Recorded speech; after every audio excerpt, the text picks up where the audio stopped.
Um, it has been 20 years since the Lindhurst shooting. I tried recording this already, but there were issues. So I'm doing it again, which is good, because maybe this time I won't cry so much, and I'll be able to get it all out. So, see, I had just turned 16, and it, was May 1st. We were supposed to have a, pep rally, but, because of the Watts riots, they canceled the rally. So I just remember I was sitting in state requirements class, and I really had to pee because I realized that like after I got back from lunch, but I don't like to use the bathrooms at school because they always smelled really bad, like urinal cakes. And were just gross. So I was holding it and waiting for class to get out in like another however long it was, 50 minutes or whatever. And we're watching a sex ed video, and we had a substitute, and we just heard this banging. And being kids, we got up, and well, some of the kids got up to go look and see what was going on because we thought it sounded like something was hitting a locker, so we thought it was maybe a fight or something. And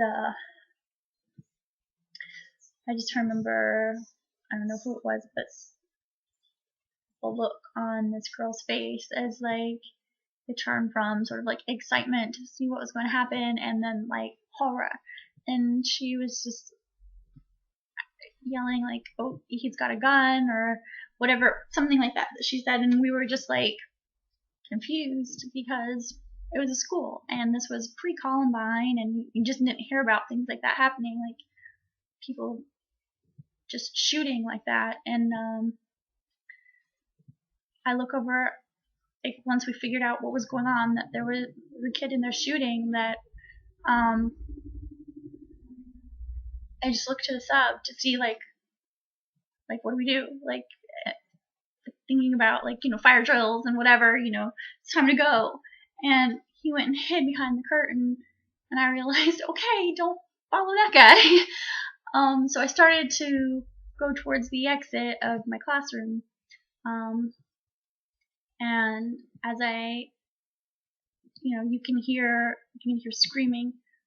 Both kids are screaming, and people are yelling to get down, and people are yelling to run. And I remember, I can't say for sure that it was Mr. Ledford, but I remember hearing like older man's voice, like a grown-up's voice, saying, "Get the fuck out!"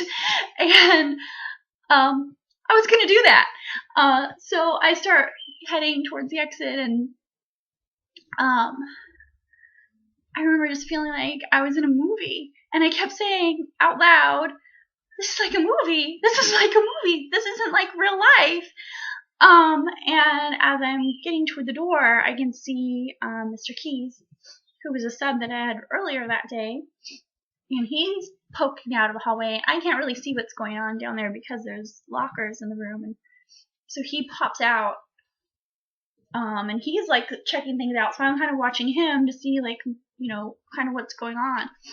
And at that moment, he gets shot.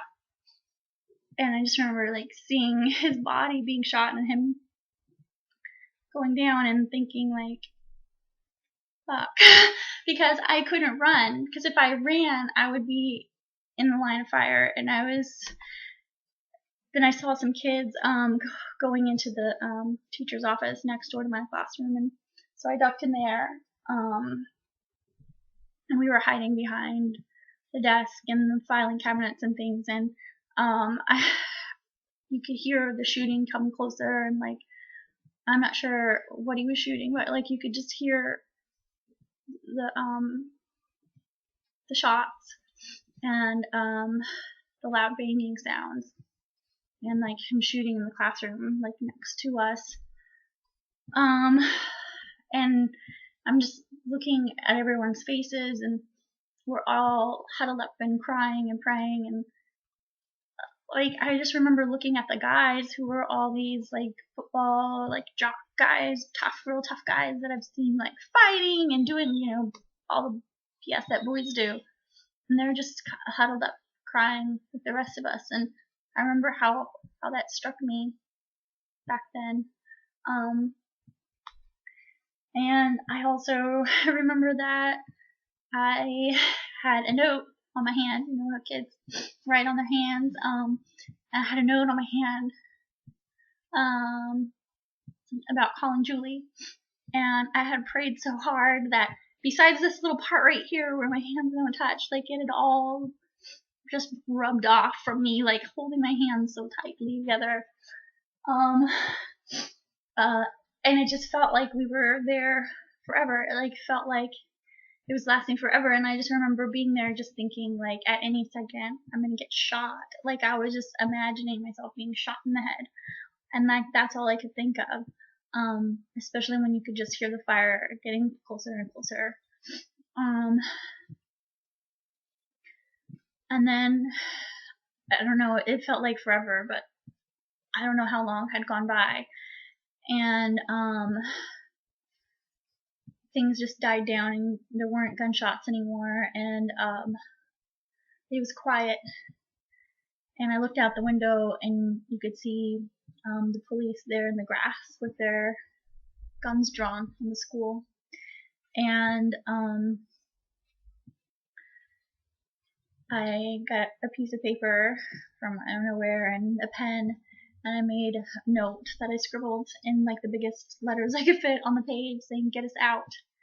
And I remember like trying to write as quietly as I could because I was afraid just the sound of the pen on the paper would lead him to where we were hiding. And just anyway, so I made the note and put it on the window, and that's when the cops, and I don't remember if I could hear them through the window or if I could just read their lips or what, but I just remember them yelling to get down and to stay down. He was still in the building. So we just like sat there, just like not knowing what to do. And at one point over the intercom, you could hear, if you're still in the building, pick up a gray phone. So we all kind of huddled over, and to get to the gray phone, we had to go back into the classroom again. And so we kind of slowly and as quietly as we could went and got the gray phone. And I don't remember who it was that grabbed it. I feel like it's Lori maybe, but I don't. My memories of people aren't very good. So someone grabbed the phone, and it was the dean, let them know like where we were. But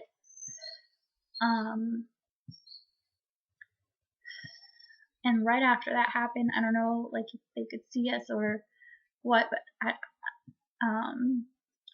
a fellow student came down and said, if you don't go up there, he's gonna shoot more people. And we all just kind of looked at each other, not knowing what to do. Before that happened, I do remember a girl came into the room with us saying that, or maybe it was at another time, at some point some girl came in and saying that they had shot Wayne and in the head. And that freaked me out a little bit. And just to see her being like, I don't know, because I was crying. I was definitely crying, but it was like not a calm cry, but she was more hysterical than anything else. She was like, hysterically crying. And that freaked me out more. But anyway, so the kid came and had us go upstairs. So we started walking from our classroom to the stairway, and then we reached a point where we were equally distant from front door, or whatever, the door, and the stairs, and all kind of in unison we paused. And, obviously we were all thinking the same thing, like, should we just run? And right about that time, he, like, popped out from up there. And I was like, get up here, they're gonna kill people, whatever. And, so we start slowly making our way upstairs, crying and freaked out. And once we got up to the top, he was like, lift your shirts. And so we just kind of looked at him like he was crazy. And then he was like, the guys lift their shirts. And then so the guys lifted their shirts, and we had our hands up and everything, and he kind of just like made us show them that we didn't have weapons. And I just remember the rooms don't have doors; they're just wide. I don't know, maybe like 6 foot, 8 foot openings. It's like where a door would be if there were a door, but wider. So anyway, I just remember like walking around and looking inside the classroom and being surprised at how many students were up there. Later on, when they like did newspaper reports and things, they usually list the hostage number around 60 or 50 sometimes, but when we did an actual count, it was 84, and that was after some students had been let go, because in the very beginning there was a few kids that he let go because they were being sick. They were throwing up, and one girl said she was pregnant, and I think someone was having an asthma attack, and he just let them go right away. And then that also doesn't include the kids that came later on, after some hostages had been released. More actually came in because they were hiding in other places and were brought up later. And then I think there were 10 of those, so that would make it at least 95. And then that doesn't include the kids that were hiding downstairs and just didn't feel safe enough to come out, but stayed hidden.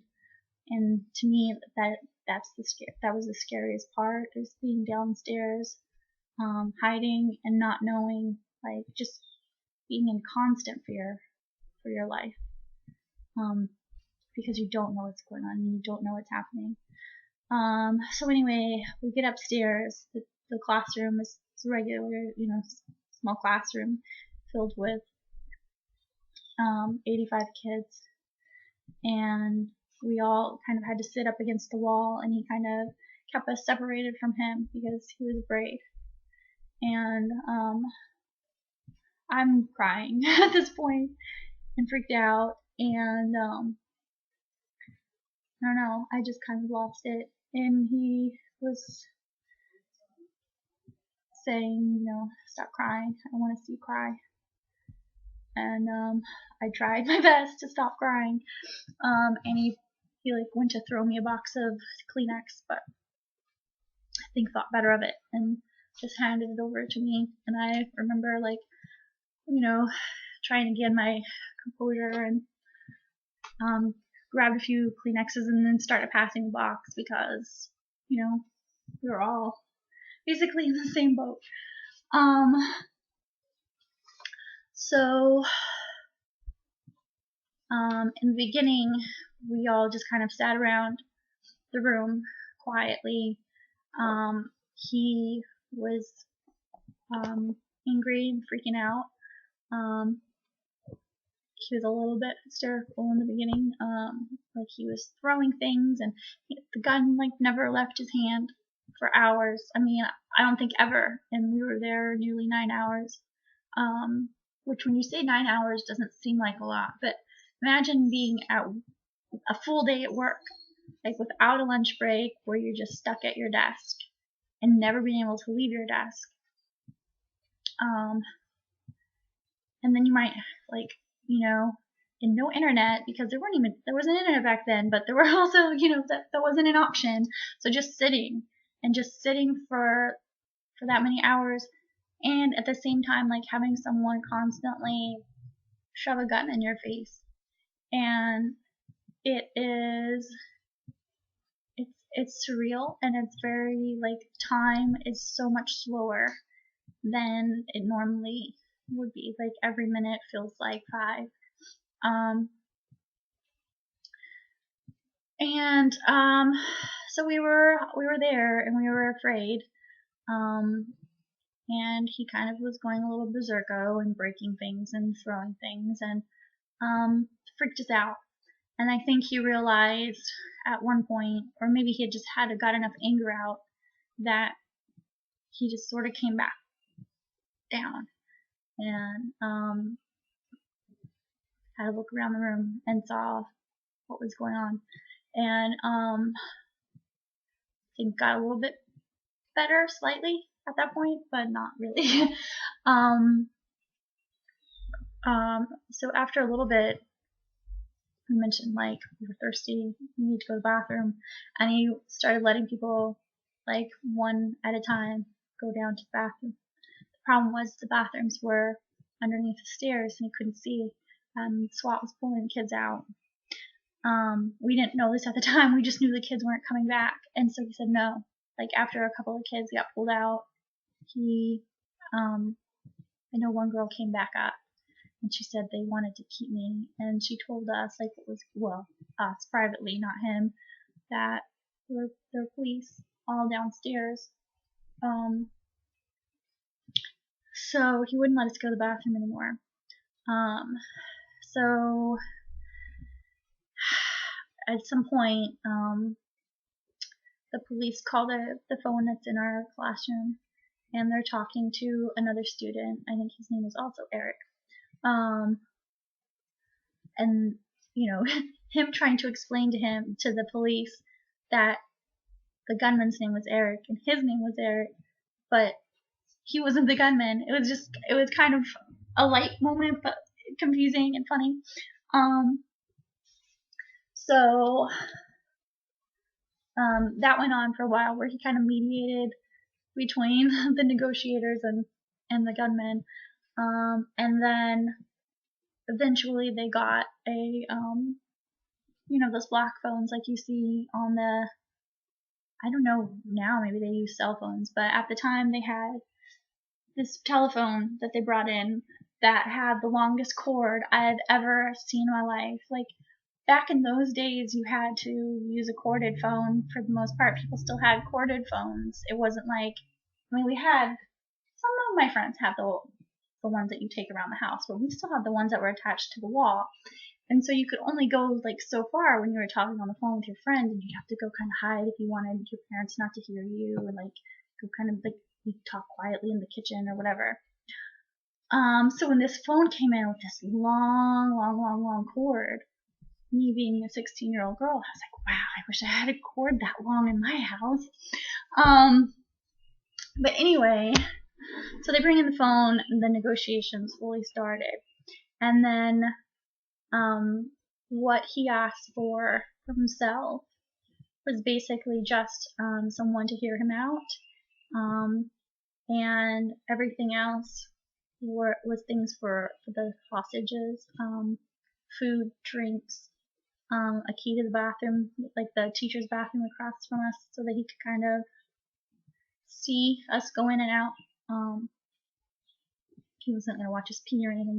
He wanted to make sure we weren't leaving. And things like that. And over that long time, I think it was 9 hours-ish, 9-10 hours that he kept everyone from start to finish. Over that time, he had students basically doing jobs for him. So I had to, flip around on the radio and try to get some news from there. At one point we tried to watch the news on TV, but they had cut the cable, which was probably smart. And I know that they had asked I found out later anyway, they had asked the news stations, the radio stations, to not reveal all of the information that they had, because they knew that we were listening and wanted to have the upper hand.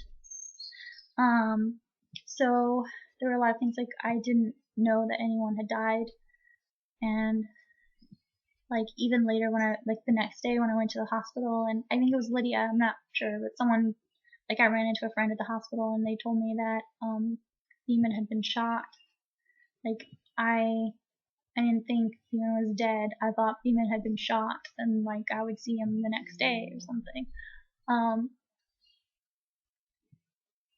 um, so, um, and just like, so yeah, at some point we did get a key to the bathroom, and it wasn't until like when we went down there, I was going looking straight at that bathroom door because it was like now 7 I think o'clock, and I've had to pee since lunchtime, and I really stressed out, and so I was like beeline for that door just. And when I came out, I remember just like seeing all of the SWAT just lined up, um, like under the stairs and everything, where we couldn't, like, you couldn't see them from upstairs, but just like to have the view of them all just like standing there, like watching you. And I don't know what they were thinking. Like, I almost felt like they were gonna shoot me at one point because it's like they were all just kind of on edge, and you could see that in their faces. The way that they were looking at you was kind of like a fear, like they were afraid, and you could see it. You could see it in their face. Um, so, um,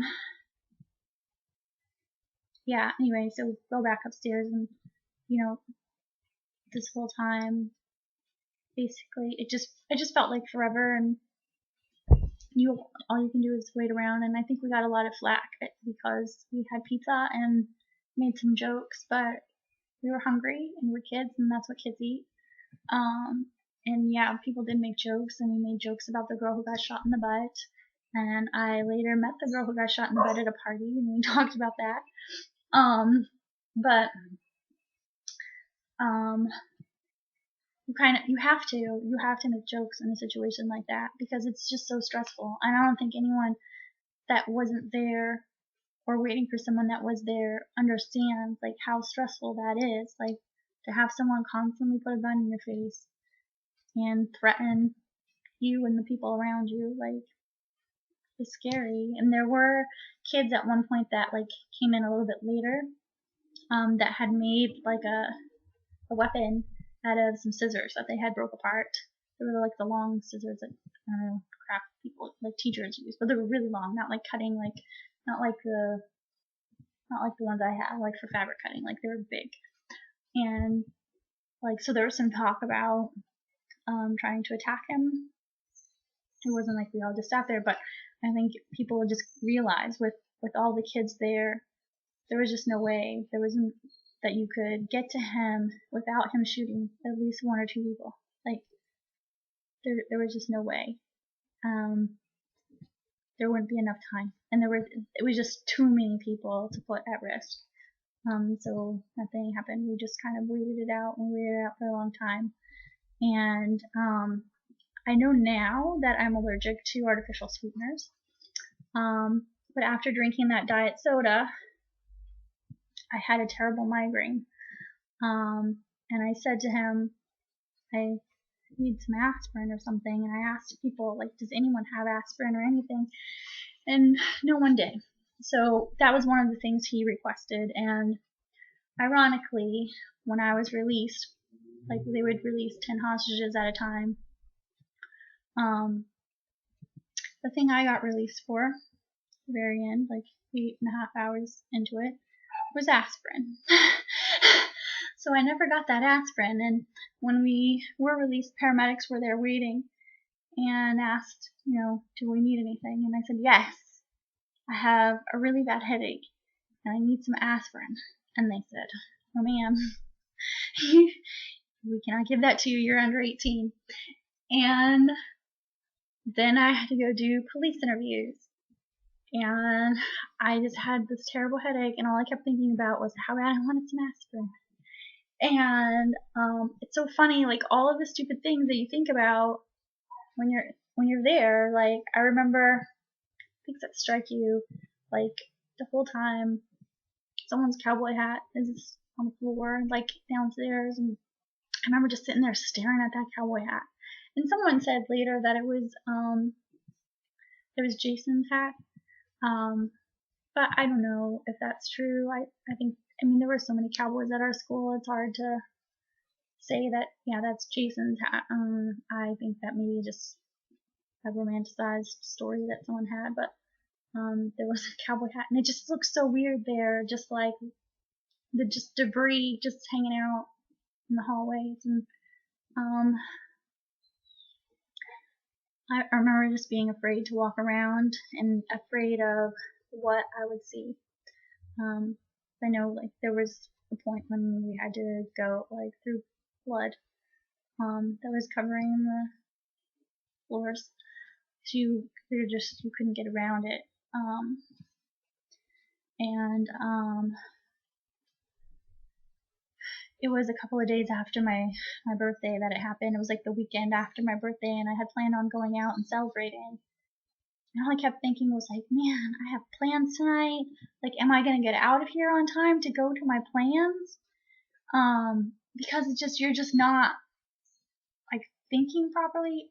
I want to say you're just kind of in shock. Like, you're kind of numb to what's your reality and what's happening.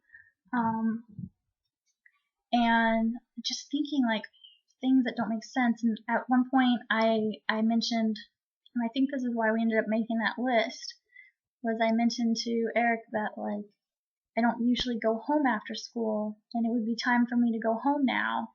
Can we make a list? Like, we need to find a way to let our parents know that we're here, because they might think that we're somewhere else, like we're at a friend's house or we're at sports, but we're here. In my mind, somehow people would know that there was a big shooting and that the kids were missing. Like it just, I mean, in my defense, it was before really internet was there for the public, and there wasn't cell phones or tweeting or any of that stuff. So, but to think in my mind that, oh, no one's gonna know that there's a shooting or that people are missing, like, even though it's a school of 1,200 people, no one's gonna know. So we ended up making that note, but it just, yeah. So I just had a lot of bizarre thoughts that day that just didn't make sense. I remember in my police interview, I had blood on my shoe, and the police officer asked me, "Is there blood on your shoe? Is that on your shoe?" And I didn't want to say that, yeah, it's blood, because I didn't want him to take my shoes away, and I didn't want to be barefoot. And like now I think about like how retarded is that?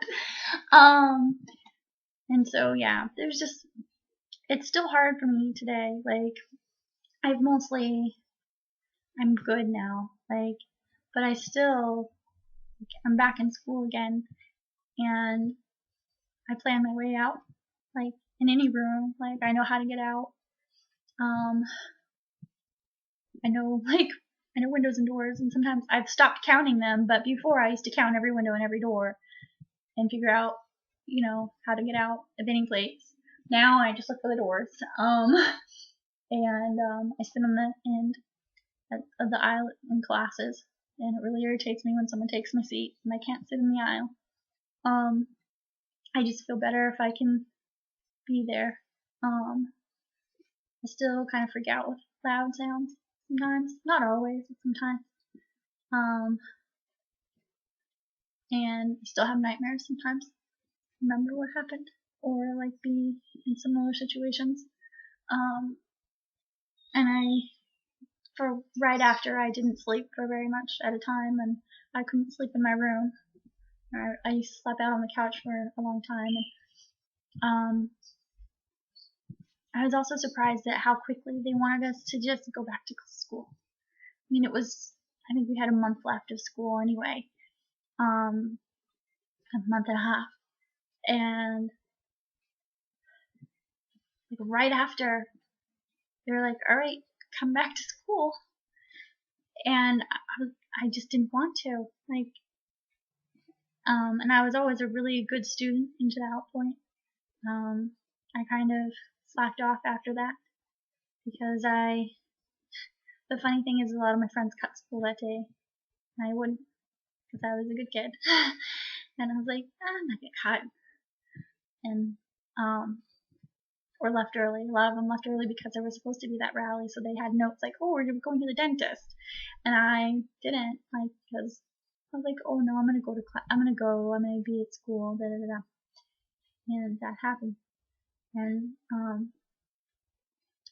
that changed a lot. But anyway, I was really surprised that they would expect us to go right back, and not just back to school, but back into the room, back into the building.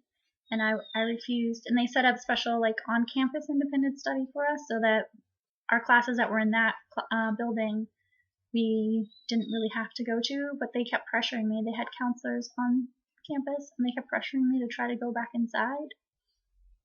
And it was like, how come you weren't, like, they weren't getting it at all. Like, it just, I don't know that it was really sinking in for them either, like how horrendous the situation was. Like, it was like a war zone, like to be shot at and have people running all around you and like blood everywhere, and people lying there shot, and the fact that you knew, like, I didn't know till later, but knowing later that people had died there really creeped me out.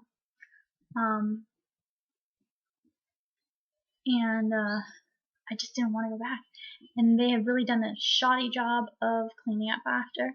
So they had fresh paint, but you could still and they took out the lockers that were too badly damaged from gunfire, but like you could still see some places where the bullets had ricocheted, and there were like cracks in the ground and stains and stuff that they didn't get. That was later when I went back to school. So that was months later, the new school year. So I can't imagine what it was like right after it first happened, and that they didn't make more accommodation. Like, I don't think anywhere else since then that's had a major shooting. Even the Amish built a whole new schoolhouse. So I don't know. That really bothered me a lot. That no one seemed to understand how painful it was, and how hard it was to focus in that situation, and how stressful that was to have to deal with. Like, that was really hard, and I thought that was kind of callous. But anyway, things are a lot better. The other lasting thing that I've had happen was during the event, when I got upstairs, my mind blinked out immediately the things that I had seen below, the shooting and the blood and all of that stuff. And that didn't come back to me until after I was released. I think it was just a safety mechanism. And then after I was released, all of that came back because I felt safe. But the problem was some of my memories were gone. Like, high school memories I don't have anymore. Like, parts of them are just from that day, like, gone. So stuff that happened all around that time, it wasn't there. And that was another hard thing for me with school, is that I was having to go back to school immediately and being tested on books that I had read, right, during that time, and like things that we had from the class the week before, and I was just like, I don't remember anything.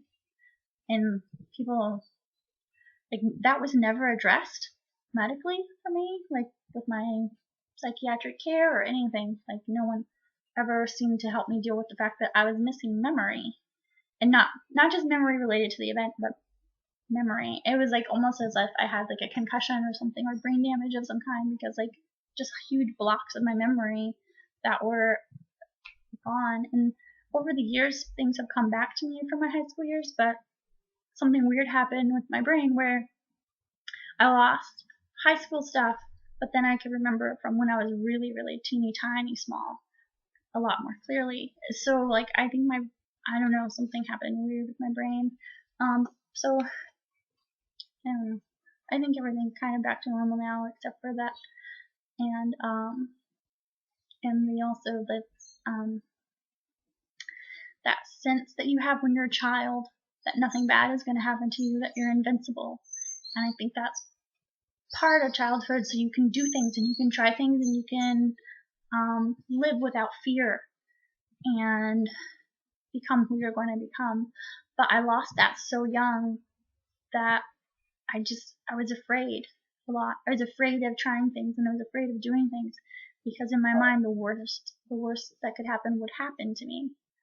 And I didn't have that sense that you have when you're a kid that you're invincible and that everything will be okay.